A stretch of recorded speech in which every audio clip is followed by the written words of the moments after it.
31절에서 34절 말씀, 또 마태복음 13장 31절에서 32절 말씀 함께 봉독합니다. 이는 하나님의 말씀입니다. 우리 함께 하겠습니다. 두 사람이 거기서 서로 맹세하였으므로 그것을 브엘세바라 이름하였더라.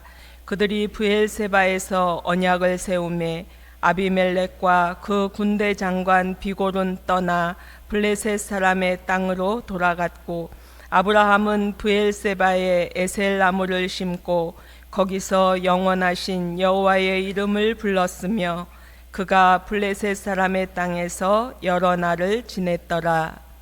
또 비유를 들어 이르시되, 천국은 마치 사람이 자기 밭에 갖다 심은 겨자씨 한 알 같으니, 이는 모든 씨보다 작은 것이로되 자란 후에는 풀보다 커서 나무가 되매 공중의 새들이 와서 그 가지에 깃들이느니라. 아멘. 우리나라에 수만 개의 교회가 있는데, 이렇게 김포 지역에 또 아름다운 교회에 이 시간에 우리가 함께 예배하는 것 은혜입니다. 옆에 분들 이렇게 악수도 하시면서 한번 인사 나눠주세요. 우리의 만남은 기적입니다. 우리의 만남은 기적입니다. 네. 우리가 평생 살아가면서, 저도 그렇지만 여러 번의 이사를 하면서 살게 되잖아요. 아브라함은 몇 번쯤 이사했을까요? 성경을 이렇게 연구한 자료들을 보면 아브라함은 한 16번 이상 이사를 했다라고 말해요. 오늘 우리가 만난 말씀은 12번째 이사 즈음에 있었던 일을 만나게 됩니다. 갈대아 우르에서 아브라함이 태어났고, 또 175세 헤브론에서 죽음을 맞이할 때까지 16번의 이상 그 이동을 하면서 그의 인생이 얼마나 다양하고 얼마나 변화무쌍한 인생이었는가도 생각해 볼 수 있습니다. 오늘 만난 말씀은 아브라함이, 오늘 아침에 목사님도 블레셋 지역에 대한 말씀을 해주셨는데, 그때보다 한 2000년 전 더 뒤로 가서 아브라함이 블레셋 지역에 사람들이 사는 네겝이라는 지역, 요 밑에쯤에 있잖아요. 네겝이라는 곳, 또 그랄 지역에서 한 12번째쯤 이사했을 때 살아갔던 그때를 배경으로 하는 말씀입니다. 오늘 성경에 왜 그랄로, 왜 네겝 지방으로 내려갔는지 나오지 않지만, 창세기 26장 말씀을 보면 기근 때문에 내려갔구나 하는 것을 짐작할 수 있습니다. 오늘 말씀에 브엘세바라 이름하였더라, 그 지명도 요 밑에 쪽에서 볼 수 있습니다. 31절 말씀에 두 사람이 거기서 서로 맹세하였다라는 말씀으로 오늘 시작하고 있습니다. 그 두 사람은 아브라함과 그 당시 블레셋 그랄 지역의 왕이었던 아비멜렉입니다. 이 두 사람은 특별한 경험을 두 번 하게 되었습니다. 첫 번째 사건은 창세기 20장 말씀에 우리 성도들도 잘 아는 사건입니다. 아브라함이 블레셋 땅에서 살게 되면서 그랄 왕 아비멜렉 왕 앞에 서게 됩니다. 그가 얼마나 두려움이 컸을지 그냥 그만 그 아내를 사라를 누이라고 속이게 된 사건이 창세기 20장 말씀입니다.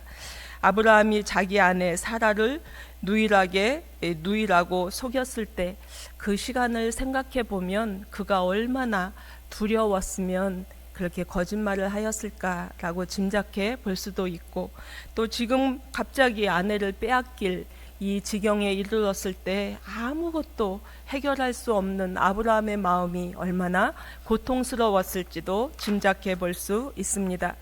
하나님께서 이 문제를 해결해 주십니다. 아비멜렉의 꿈속에 하나님의 음성으로 나타나셨습니다. 아브라함은 선지자라, 그리고 지금 사라를 당장 돌려보내지 않으면 너와 내 모든 족속이 죽음을 당할 것이다. 이 무시무시한 음성을 꿈속에서 듣고 아비멜렉이 혼비백산에서 사라를 돌려보냅니다. 그 경험 후에 아비멜렉이 깨닫습니다. 아브라함은 특별해. 아브라함의 하나님은 살아계셔. 아브라함이 때마다 일마다 돕고 계신 분이 하나님이야 라는 것을 그가 깨닫고 바로 군대 장관 비골가 달려와서 화친조약을 맺는 것이 21장 오늘 우리가 만나는 말씀입니다. 아브라함은 그 후에 그곳에서 많은 배려를 받고 평안하게 살 수 있게 되었습니다.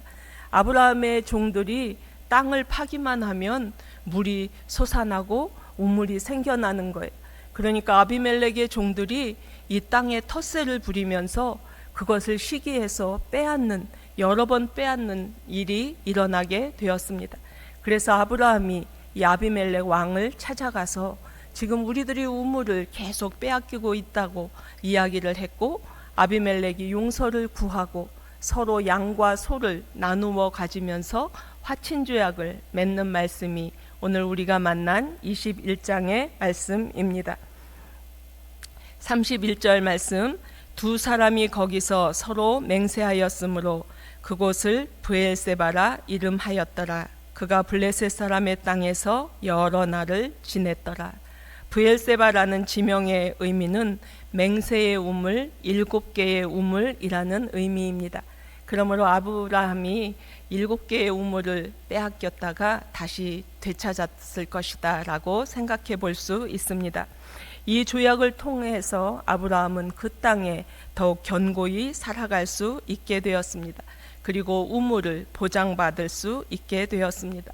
아브라함이 이곳에서 살아가면서 아들 이삭을 낳게 됩니다. 그리고 아들 이삭을 하나님께 바치는 이야기의 시작도 이 브엘세바에서의 일입니다. 이 사건을 경험하면서 아브라함은 하나님에 대한 생각을 새롭게 하였을 것입니다. 그가 살아온 인생길 가운데 때때로 얼마나 어리석은 행동을 했고 얼마나 나약했고 또 하나님을 불신했던, 하나님을 의지하지 않았던 그런 시간이 있었는가. 그때마다 하나님께서 도우시고 또 벌하지 않으시고 또 포기하지 않으시고 인도하신 하나님의 은혜가 얼마나 큰가라는 것을 깨달았을 것입니다. 그리고 이방 땅에서 지금 살아가고 있지만 왕까지도 두려워하는 자로 살아가게 해주시고 당당하게 이방 민족과 어깨를 겨누며 살아갈 수 있도록 인도하신 하나님의 은혜를 그는 절절히 경험하면서 하나님의 은혜에 감사하는 마음을 가졌을 것입니다. 하나님의 은혜를 기억하는 사람, 하나님의 은혜를 깨닫는 사람은 행동합니다. 그때 아브라함이 한 행동이 나무를 심는 것이었습니다. 말씀 33절 말씀에 아브라함은 브엘세바에 에셀 나무를 심고 거기서 영원하신 하나님의 여호와의 이름을 불렀다 말씀합니다. 아브라함은 이 아비멜렉과의 조약 사건을 기념하면서 브엘세바에 에셀 나무를 심었습니다. 거기서 온 가족이 함께 모여 영원하신 하나님의 이름을 부르며 간절한 마음으로 감사하며 예배를 드립니다. 에셀나무는 이스라엘 사람들이 평화를 상징하는 거룩한 나무, 상수리과에 속한 나무입니다. 백성들은 에셀나무 그늘 아래에서 결혼식을 올렸고 또 중요한 계약을 맺었고 때마다 함께 모여 예배드리는 장소로 사용했습니다. 아브라함은 에셀나무를 심고 영원하신 하나님의 이름을 부르며 예배하면서 그도 평화의 도구가 되기를 소망하였을 것입니다. 오늘 말씀을 만나며 아브라함의 모습을 우리에게도 비추어 보기를 원합니다. 우리는 아브라함을 닮지 않았는가입니다.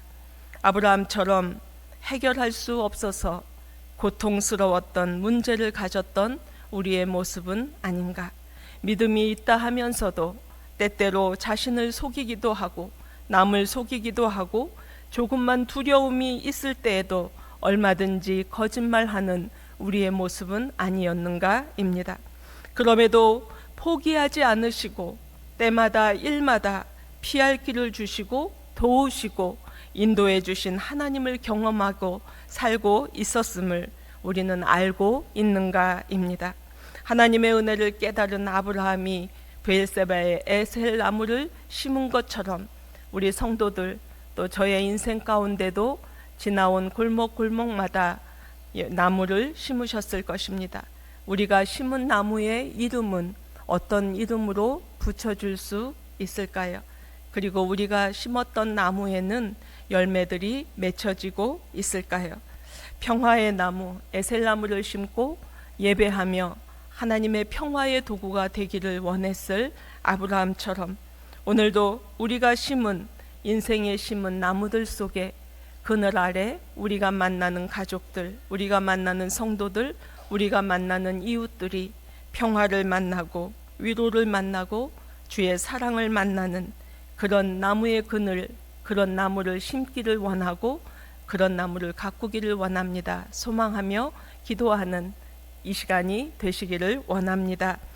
이번 주간은 특별히 모든 우리의 자녀들이 한 학년씩 올라가고 입학을 하고 또 새 학기를 맞이하는 주간입니다. 우리 아이들이 새로운 선생님을 만나고 새로운 친구들을 만날 생각을 하면서 설레기도 하고 또 조금은 긴장되기도 하고 두려운 마음으로 시작할 것입니다. 우리의 자녀들도 인생길을 살아가면서 또 그들의 공동체에서 나무를 심게 될 것입니다. 하나님, 우리의 자녀들이 학교에서 일터에서 자라가며 살아갈 때에 평화의 나무를, 사랑의 나무를, 믿음의 나무를, 위로의 나무를, 치유의 나무를 심게 하옵소서. 기도하시는 부모님들 되시기를 원합니다. 예수님도 나무 심는 자에 대하여 말씀해 주셨습니다. 마태복음 13장 말씀 함께 합니다. 또 비유를 들어 이르시되 천국은 마치 사람이 자기 밭에 갖다 심은 겨자씨 한 알 같으니 이는 모든 씨보다 작은 것이로되 자란 후에는 풀보다 커서 나무가 되매 공중의 새들이 와서 그 가지에 깃들이느니라. 아멘. 우리가 너무나 많이 만나는 말씀입니다. 예수님의 구원 사역 말기에 비유로 말씀하신 말씀입니다. 겨자나무는 들에서 팔레스틴 들에서 자생하는 1년생 풀입니다. 좁쌀보다 작은 씨가 자라서 또 4월에서 6월 즈음에 우리나라 유자꽃처럼 이렇게 예쁜 꽃을 피웁니다. 다 자라면 3m, 4m, 한 2층, 3층 이렇게 울창한 풀 나무가 되어서 새들이 깃들고 쉼을 얻는 나무로 자랍니다. 그래서 갈릴리 사람들은 갈릴리 호수 주변에 이렇게 잡초로 무성히 피는 겨자나무를 보고 살았습니다. 예수님은 이 겨자나무를 보시며 비유로 말씀하십니다. 겨자씨는 너무 작아 보잘것없지만 자라서 큰 나무를 이루듯이 하나님의 나라도 작은 생명들이 모이면 풍성하게 이루어질 수 있음을 설명하십니다. 이렇게 우리가 평생 많이 만난 말씀에 저는 이 시간 우리 성도들을 나무 심는 사람에게로 시야를 옮겨드리기를 원합니다. 천국은 마치 사람이 자기 밭에 갖다 심은 겨자씨 한 알 같다 말씀합니다. 예전 성경에는 채전에 갖다 심은 겨자씨 한 알이라 말씀하고 있습니다. 채전은 텃밭, 채소밭입니다. 한 농부가 여러 가지 채소씨를 텃밭에 뿌리고 물을 주고 정성으로 가꾸는 집 앞 마당에 있는 채소밭입니다. 이 채소밭에 작은 겨자씨 하나를 심었다는 것입니다. 그 농부는 채소밭에 물을 주면서 채소들을 잘 키우면서 이 겨자씨에도 물을 같이 줍니다. 그랬더니 새들이 깃드는 큰 나무로 자라났다는 것입니다. 그래서 농부가 기뻤다는 것입니다. 이 말씀은 한 사람의 작은 수고, 작은 헌신, 작은 사랑, 작은 수고가 모여서 천국, 하나님의 나라가 이 땅에 소리 없이 만들어질 수 있다는 것을 설명해 주십니다. 그 사람, 그 농부가 바로 천국의 나무를 심는 사람이라고 설명하시는 메시지를 담고 있는 말씀을 듣습니다. 우리는 어떻게 천국의 나무를 심는 사람으로 살아갈 수 있을까요? 성경은 예수님께서 친히 그 본을 보여주신 것을 말씀해 주십니다. 예수님은 친히 공생의 3년 사역을 시작하실 때 만났던 사람들이 겨자씨 같은 사람들이었습니다. 당시 갈릴리 주민들은 길가의 겨자씨 같은 인생들이었습니다. 그들이 로마의 압제를 받고 있으며 절제받고 통제받고 또 고통 속에 살아가고 있는 사람들이었습니다. 그 당시 예루살렘 성전을 중심으로 지도층이 있었습니다. 그러나 갈릴리 사람들은 거기에서 벗어나 이방의 갈릴리 사람들이라는 이름이 붙여질 정도로 그들은 멸시당하면서 잡초처럼 눌려있던 사람들이었습니다. 주님은 잡초처럼 버려진 인생들, 눌리고 멸시받는 인생들, 세리, 고아, 과부, 객, 나병과 온갖 병에 들렸던 병자들, 외면당하고 외로움 속에 고통 속에 살아가는 세상에서 소외된 그러한 자들을 주님은 집중적으로 찾고 만나 주셨습니다. 예수님은 결정하셨습니다. 잡초 같은 그들 내 밭에 심어야겠어. 그리고 하나님의 나라를 위한 거목으로 내가 키우고야 말 거야. 주께서 생각하신 것이 분명합니다. 주님이 심으신 그 인생들은 주님의 사랑과 보호와 주님의 인도하심을 받았습니다.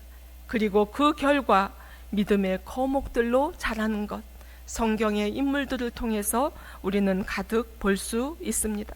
그리고 무엇보다 예수님은 그 나무를 심은 것으로 끝내시지 않으셨습니다. 예수님은 또 어떤 나무를 심으셨을까요? 이 시간 예배하는 우리 성도들 모두 알고 계십니다. 그래서 이 시간 우리는 주님께 이렇게 말씀드릴 수 있습니다. 예수님은 끝내, 우리 함께 봉독합니다. 예수님은 끝내 아무도 심을 수 없는 나무를 심으셨습니다. 그 나무는 죄 없는 예수님만이 심으실 수 있는 나무였습니다. 그 나무를 예수님은 해골 골짜기라 불리는 골고다 갈보리 언덕에 심으셨습니다. 그 나무는 십자가 나무입니다. 그 나무는 십자가 나무입니다. 주님은 십자가 나무를 스스로 심으셨습니다. 죽어야만 하는 그 십자가 나무에서 한 알의 밀처럼 주님은 죽으셨습니다. 그래야 하나님의 나라, 구원의 나라, 부활의 나라, 생명의 나라를 이룰 것을 알고 계셨기 때문입니다.